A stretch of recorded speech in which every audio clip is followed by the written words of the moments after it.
દિલ્હીના નિર્ભયા કાંડની યાદ આવતી આ બળાત્કારની એક ખુદરૂપ ઘટના રાજકોટમાં ઔદ્યોગિક વિસ્તારમાં બની છે. 3.5 વર્ષની એક બાળકી પર બળાત્કાર ગુજારી તેની સાપર હાઈવે નજીકને ફેંકી દેવામાં આવી હતી અને બાળકીને લઈ જતો એક શંકાસ્પદ શખ્સ સીસીટીવી કેમેરામાં કેદ થઈ ગયો હતો. બીજી તરફથી બાળકીની સારવાર માટે સિવિલ હોસ્પિટલ ખાતે ખસેડવામાં આવી છે. રાજકોટમાં ભાગેશ્વરમાં સાપરા હાઈવે પર એક 3.5 વર્ષની બાળકીમાં લોહી લુહાણ હાલતમાં પડી હતી અને એ વખત ત્યારે કારમાં પસાર થઈ રહેલા આ છાપર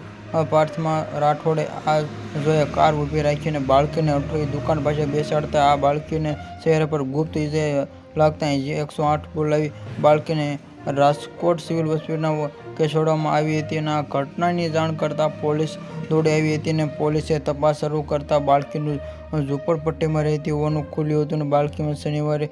સવારે નજીક રમતી ત્યારે ત્યાં શખ્સને ઉઠાવી ગયો હતો અને આવડું જવળતી બાળકીમાં હાઈવે પર નજીક ફેંકી દીધી હોવાનું ખુલ્યું હતું અને બાળકીને ધક્કો મારીને પછાડવામાં આવી હોવાની તેના ચહેરા પર ગંભીર રીતે ઈજા થઈ અને પોલીસ બાળકી ઘરથી બાળકીને જ્યારે તેને મળી ત્યારે વિસ્તારમાં સીસીટીવી ફૂટેજમાં ચેક કરતા એક શખ્સ કેમેરામાં કેદ થઈ ગયો હતો અને શોધખોળ શરૂ થતી તેને બાળકી તપાસ કરવા માટે ગુપ્ત પણ ગંભીર ઈજા દખાવવામાં આવ્યો હતો અને તેની સાથે અજગરતું થતો શંકા ઉપજા થઈ હતી અને બાળકીને જનના હોસ્પિટલમાં રેફર કરવામાં આવી હતી અને આ મામલે તબીબી સૂત્રોના જણાવ્યા પ્રમાણે બાળકીને ચહેરા પર બોટ પદાર્થમાં ઝીંકવામાં આવી હોવાની અથવા ધક્કો મારતા પડી જવાની બાળકીનું નાક હાડકું અને ભાંગી ગયું હતું. ઉપરાંત ગુપ્ત 13 સેન્ટીમીટર જેટલો કાપલો જોવા મળ્યો હતો. આવા જ સમાચાર જોવા માટે અમારી NB ગુજરાતી ચેનલને સબસ્ક્રાઇબ કરી દેજો મિત્રો.